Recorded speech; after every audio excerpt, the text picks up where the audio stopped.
Welcome back to Keeping It Real. I'm David Grossman. We have with us now Albert Frank. He's a partner at Rosenbaum and Frank, and we're delighted to have him back. He was here last month. Thanks very much for coming back. We appreciate it. And let me tell you a little bit about Albert. He's been practicing law for, I guess, 30 years. About that. About that. And you've pretty much done, I don't know, you've done every single kind of law, but you've touched on a lot of different areas.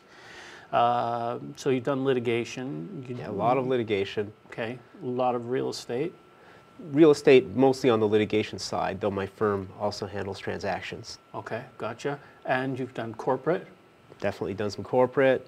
When I started out, I was doing some criminal, though I haven't done that in close to 30 years. Right. Okay. Okay. So you've had a lot of experience, and you're at a point in your career now where you have a few guys at the firm looking for work. So you've kind of gone into marketing mode, which I don't know how common that is for lawyers to get into marketing mode, but I guess every business you have to have a marketing hat sometimes. Well, sure. There should be a mix as you go along, but I did tend to really backburner all the marketing stuff around the end of '09 just because I got so busy with doing all the work. Right. Well, but you've always had, I think, it seems to me you've had a knack because, I mean, there's many articles on your website, so you've been documenting and writing. And then recently you've started this blog called Albert Frank on Law and Life. And you're very open to the idea of doing a vlog too. And I'll tell you, it's not easy to get people to step up and say, okay, I'm going to do a vlog. You know, first I have to figure out what vlog means. A vlog? I guess it's video blog. Right. Basically, that's what they tell me, you know. So, but I think it's pretty powerful stuff. I mean, we all know you need content to get to the top of Google. Google wants lots of fresh content on your website. And video is a very powerful way to communicate with people, I think. You know, they see you talking, they can tell, usually within inside of 10 or 15 seconds, if you're somebody they would like to talk with further. They can't see that from an ad. So I think it's a powerful communication device, and we're pleased that you've decided to do that here. I think that's terrific. But what we wanted to talk about today, because we know we have a lot of real estate viewers, we wanted to talk about presentation you did recently called The Crooked Real Estate Vendor, how to watch out for it, how to protect yourself if you're a real estate agent. This could probably apply to different professions as well, but it was written with that in mind. So the first one is the crooked real estate vendor can make tremendous trouble. You yourself can be a target of fraud. Also, you can be sued for someone else's fraud, which I think is, you know, I don't know if everyone realizes that, but just because you're not the guy who's, you know, who's initiated this fraud, if you're a party to it, you could also be in trouble. Well, sure. As a litigator, when I'm suing over a real estate mess, which I've done on a number of occasions, the first thing I'm thinking about is, well, who should be sued? Mm-hmm. And so typically I'm thinking of, well, yes, the other side of the transaction, who has made a promise that wasn't true, who made a representation that was false, who sold a piece of land that had a hidden flaw, all that sort of thing. But I'm also always thinking about, well, are there some real estate agents involved in this deal who are to blame as well? Right. And I've had to sue a number of real estate agents over the years. Right. For these very reasons. Right, and they may not be the people who instigated the problem, but if they were involved in it, they may end up getting named. I think that's fairly standard practice, like, well, sure. Isn't it? When you basically look at everyone who had anything to do with it, and you just name them in a lawsuit, even though some of them may have been, you know, I don't know, more passive to it or unknowing. But if they had some involvement, they may end up being on the hook for it. They might well have been unknowing. Mm-hmm. I had one case where it looks like it was even possible that the wrongdoer, so to speak, the vendor, might have been unknowing as well. Our client had purchased a piece of rental real estate property on the representation that the rents were legal and unregistered. Well, it turned out that that was not true at all. And so after he bought the property, one of the tenants started agitating. It turned out there was an old rent review order against the property, and what rents could properly be charged were lower than what had actually been charged. So he's So he's finding that tenants are going against him for reimbursements of money he himself never got, and that the value of the property is much less than what it should have been because it's got this rent control order over it. Right. So we then sued the vendor, of course, for the Yes. false representation. And whether or not we sued the vendor's agent was sued as well. Right. Then they turned around and sued the people who had sold it to them, saying, well, Okay. they told us Right. There that it you was go. legal and unregistered. Right. So And they just went back down the line. so everyone. So what's the lesson? Then how do we protect ourselves in that case? Well, in that particular case, one of the things that should be done is the real estate agent should either be careful that everything being said is actually true, or else make sure that no one can say that the real estate agent is the one who's saying it. Right. There's a big difference in law between passing on information from a vendor Right. versus saying something yourself. If you write a letter to somebody saying the rents are legal and unregistered, then just on the face of it, that's a representation you yourself have made. If, on the other hand, you write a letter saying, I have not checked the rents myself Right. and have no personal knowledge of them, but the vendor wishes to tell me, wishes for me to tell you that the rents are legal and unregistered. Right. That's a lot safer. Yeah. So things like I am told that, or it is my understanding that, without Well, stating my them as understanding, fact, my understanding that, unfortunately, puts is you exposed not again. good enough. Okay. The concept is you should make it plain at all times that you are not saying things, you're just passing on stuff from the vendor. I see. The Okay. vendor wished me to tell you that. Right. Okay. Gotcha. Okay. Let's take a look at number 2 here. Real estate frauds are often based on a vendor is not as represented, e.g., identity theft. Vendor and purchaser are not as represented, inflating the value. Check fraud. Property is not as represented. Well, the first one is fairly straightforward. In terms of identity theft, it's a very popular thing these days. I certainly know as a lawyer, I'm always getting warnings from our insurers about the weird and wonderful ways, including identity theft as part of it, that fraudsters are trying to exploit lawyers and create trouble and rip people off. There are various ways of doing identity theft. There are very plausible documents that can be created that are false. Right. There have been cases of people renting the basement of a house, and then that lets them get their hands on the mail of the house. And going through the mail, they find out all the names and all kinds of information, and then they go and they sell the property pretending to be the owners. Wow. Okay.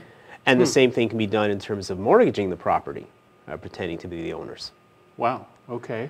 So that's obviously a problem for the real estate agent because, you know, when the problem crops up, people are going to be looking for people to sue, and a natural one to look to is the vendor's agent.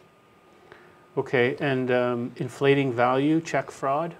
Inflating value, you can have a case where phony vendor and purchaser go through series of false transactions where they're busy flipping the property to essentially themselves under different names with higher values on each occasion.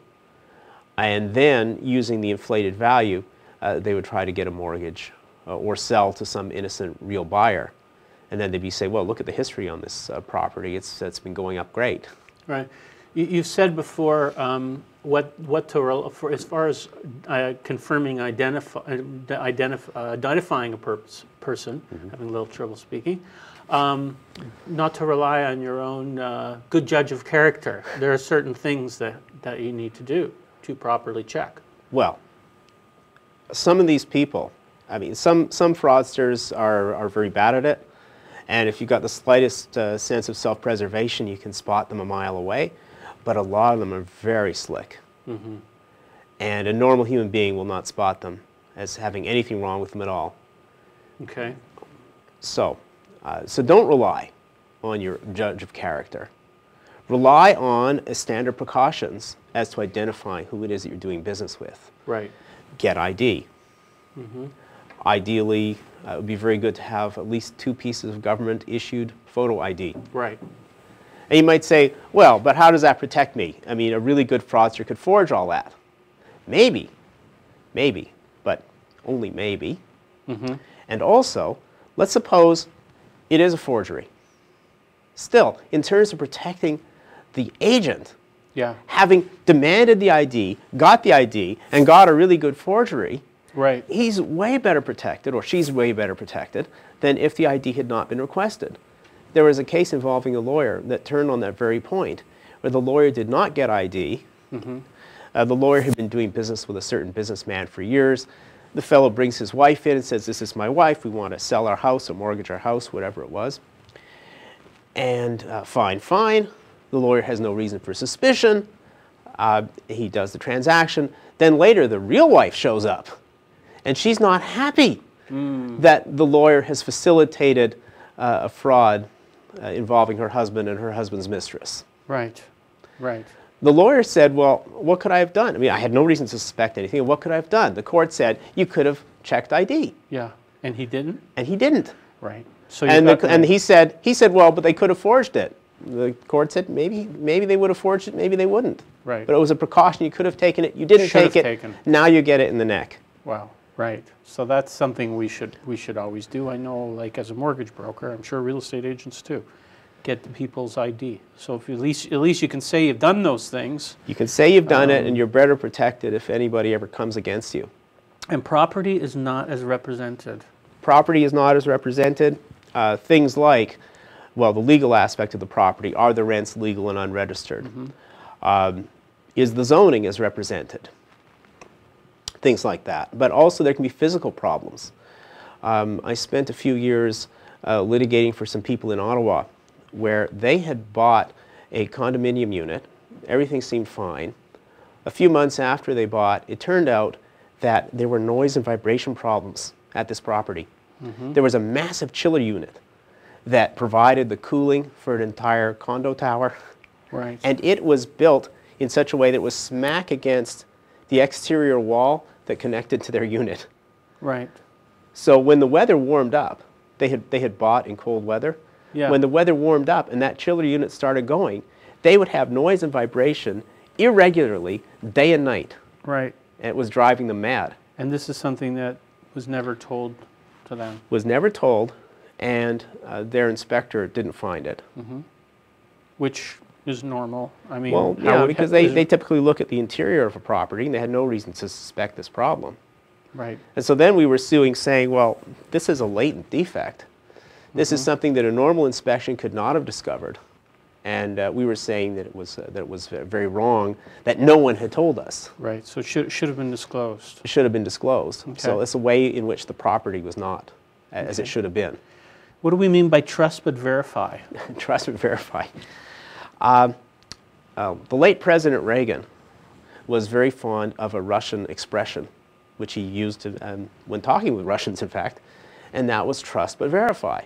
In other words, yes, you have wonderful feelings about people. Yes, you trust everyone. You trust the world. Trust. But you verify. Mm-hmm. You make sure. You take the precautions. You check the ID. You do all these things. There's actually a similar gambler's expression that goes, trust everybody, but cut the cards. Right. Right.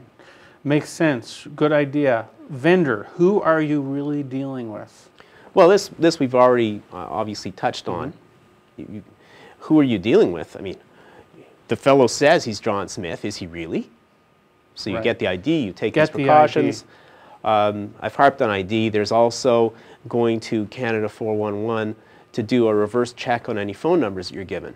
If he says, I'm John Smith and this is my phone number, and you do the reverse search, and it doesn't show John Smith, it shows something totally different, then that's something to raise questions in your mind that should be checked out further. Yeah, good point, good point. You can also check out people's companies too, which is something we always do as a mortgage person. And they tell you they have certain companies, because lenders will waive certain income requirements if the person is self-employed. You want to see, do they really have a business? You can find out. All these things are available so readily on Google. Yes. Addresses, names, things of that nature. And you can also go right to the government for a corporate search. Okay, true enough. That's fast. True enough, right. Purchaser. If you act for the purchaser, follow the same steps as shown above in the vendor area. It would be prudent to check out both the vendor and the purchaser and protect the purchaser. Yeah, I think that's pretty self-explanatory. You know, as somebody acting for the purchaser, you're also concerned about how legitimate is the vendor and is there a problem with the property, all this sort of thing. Now, some of the things that are checked on property are not really the avenue of the real estate agent. It'd be more other experts. Like checking zoning would be more typically a lawyer who would do that. Again, with checking that rents are legal and unregistered, it might be the real estate agent, it might be the lawyer. Right. But somebody ought to do it. Yeah, good idea. That would be a smart idea. Property misrepresentation, legal status of the property, legal and unregistered rents. We've talked about physical condition. Get an inspection and consider seasonal factors, even though there may be things that you can't tell when it's you know, when it's not raining. You don't know if there's a leak in the roof. Beware of misrepresentation by silence, which was the one I was talking about. I mean, it was well known to people in the building that there was a chronic problem of noise and vibration at that property, that particular unit. Yes. Their prior owners had sued. Right. But the board didn't have anything in the documents that were delivered to potential purchasers about that. The power of the pen. Documentation is key. Well, I told him that might sound lame at trial if there is no documentation of it. This is a good one, I think, too. We talked about this last time. Keeping notes and things of that nature. I was really struck many years ago by a lawsuit involving, you know, real estate, obviously. Not that all my cases are real estate. Only some of them are, but we're talking real estate. It was a case where many people were talking about the property and what they remembered and who had said what and who had done what and what was the sequence of events. The one person that the trial judge obviously believed more than anybody else, not because people were lying their heads off, mostly in that case people seemed to be trying as best they could to remember it as best they could. But the one person who was the most believed was a real estate agent who was in the practice of making notes as things happened. Yes. And so the judge put confidence in that. Right. Right. Yeah, it means a lot when there's nothing else to go on. If you have notes, and emails too, I think could be very helpful too, right? Yeah, emails weren't a big thing back then, but yes, I agree 100%. If you want to confirm, yes, we were at the property and you told me X, send an email about it, and then you've got a trail that's even date stamped as to what you said when you said it.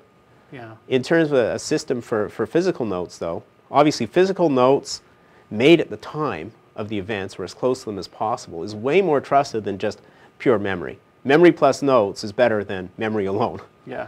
Well, I use I think it's called well, it's Outlook. I use Outlook, and it's got a search capability, so I can find like every email I wrote. You know, so if I'm working on a deal, let's say with a mortgage on Weston Road, for example, I can do a search for Weston Road and I can pull up every single communication. Nowadays, people are communicating nonstop by email. That's good stuff. So I found that to be extremely valuable. And I do actually have a legal thing going on with something. It's actually not related to real estate. And I have all my communications on email. I'm able to just search them out instantly. So I know that's a powerful, very powerful tool to have too. Of course, you also have to be sure that the data doesn't get lost and wiped and things like that. Yeah, that's very important. Very important. So but if you want to use a paper system as well, what you could do is you could just have a hardbound notebook, not a loose leaf, but a hardbound notebook. Make notes, date them as you go along, and then you maintain the book the way it is, no ripped out pages, because this way a trial judge looking at it says, well, this is obviously the original thing written in sequence. I can tell its legitimacy. And then for the individual files, you maintain the one book for everything you're doing.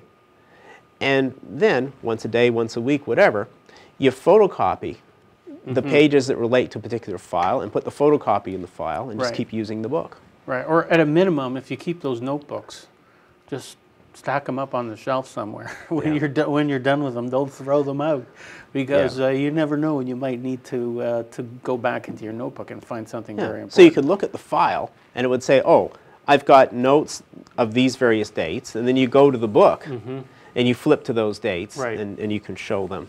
Yeah, very, very good suggestions. Albert, thank you very much. Very much appreciated for coming back to the studio and sharing this. How to watch out for the crooked vendor and stay on the right track, stay out of trouble by following some of these simple guidelines. Very much appreciated. And that is all we have for today. That's the end of our show, and it's the last show for this year, 2012. Keeping it real. I'm David Grossman.